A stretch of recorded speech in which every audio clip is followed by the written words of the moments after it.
Okay, let's dive right into this high-yield Step 2 CK drill. This explainer is focused purely on consult timing, immediate stabilization, and executing clinical handoffs.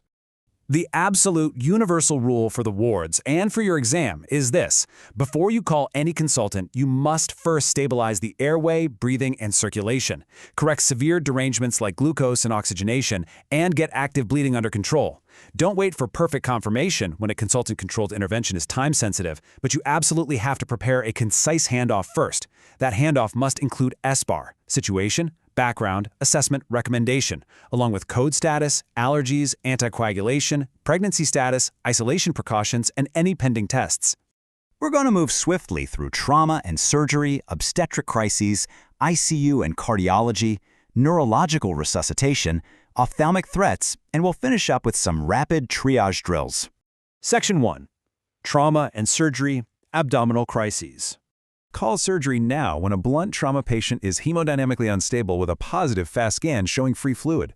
Routine referral or a later consult is enough when you have a reducible hernia or stable biliary colic. For that unstable trauma patient, stabilize first with IV fluid resuscitation. And listen, do not delay the operating room for a CT scan of the abdomen and pelvis. If they are unstable and the FAST is positive, they go straight to laparotomy. Call surgery now for an evisceration, peritonitis, necrotizing infection, or an impalement. Stabilize the patient first by covering that exposed bowel with sterile, saline-soaked dressings while you're mobilizing surgical help. A routine surgical referral or a later consult is enough when you're managing pilonidal disease. You handle this with a simple outpatient incision and drainage. Contrast that with our unstable patients who need an immediate laparotomy. You really have to recognize that specific threshold. Section 2. Third trimester obstetric crises. Call OB urgently for abruptia placenta. That sudden onset vaginal bleeding combined with a rigid, tender uterus and high-frequency contractions.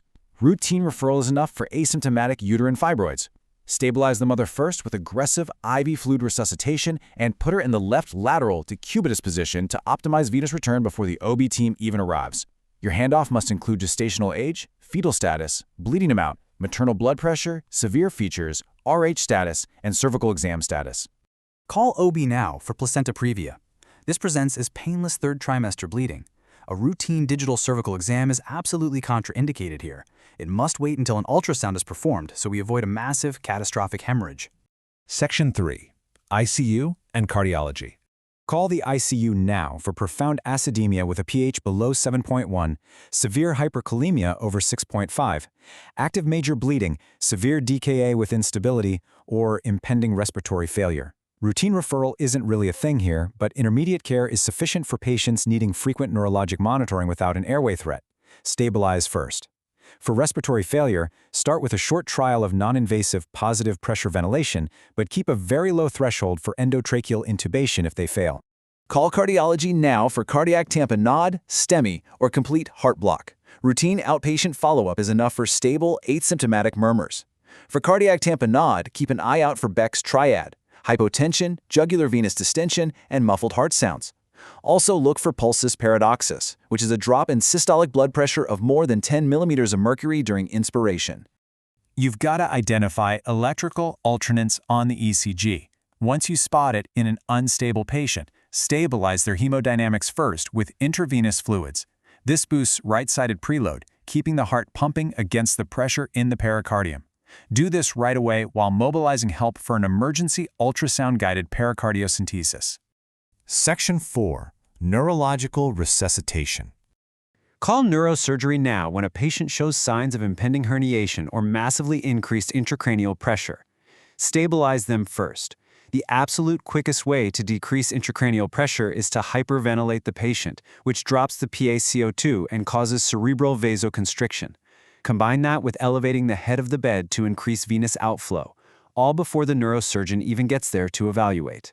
Call urology now for status epilepticus or the acute stroke reperfusion window. Routine referral is enough for stable, chronic tension headaches. Status epilepticus is a major, life-threatening event. If you don't interrupt it immediately, it leads to excitatory toxicity, cortical laminar necrosis, severe hyperthermia, and rhabdomyolysis.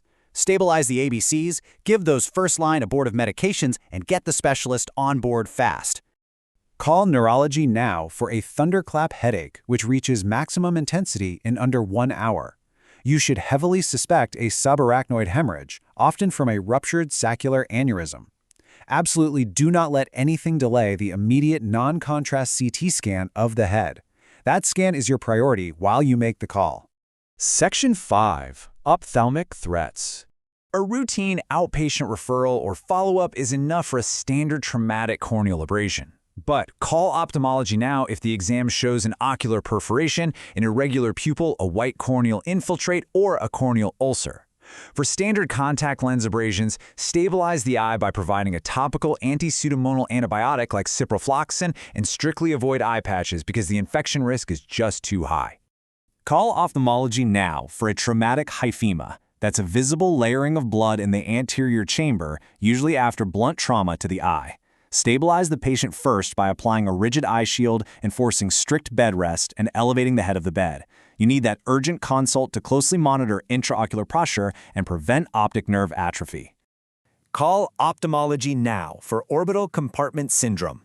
The classic exam trap to watch for here is a rock-hard eyelid, proptosis, and an afferent pupillary defect following trauma. This is a surgical emergency that requires decompression via a lateral canthomotomy. Do not wait for imaging if these clinical signs are obvious. Section 6. Rapid triage drills. Let's run through these. Let's build those reflexes. 1. A stable pilonidal cyst is a routine referral. 2. A pH of 7.0 with somnolence? Call ICU now. 3. Third trimester painless bleeding means call OB now, and absolutely no digital cervical exam. 4. Blunt trauma with a positive FAST and hypotension means call surgery now. 5. Impending herniation, stabilize first by hyperventilating the patient. 6. Airway-threatening peritonsillar abscess means call ENT now. 7. Neutropenic fever means call infectious disease now. 8. Unsafe discharge due to homelessness or intimate partner violence means call social work now. 9. Open globe injury means apply a shield and call ophthalmology now. 10. STEMI on an ECG means call cardiology now. Keep your handoffs strict and SBAI compliant. Always stabilize the airway, breathing, and circulation before you pick up that phone to call a consultant. Lock in these triage pathways and trust your primary assessments on exam day.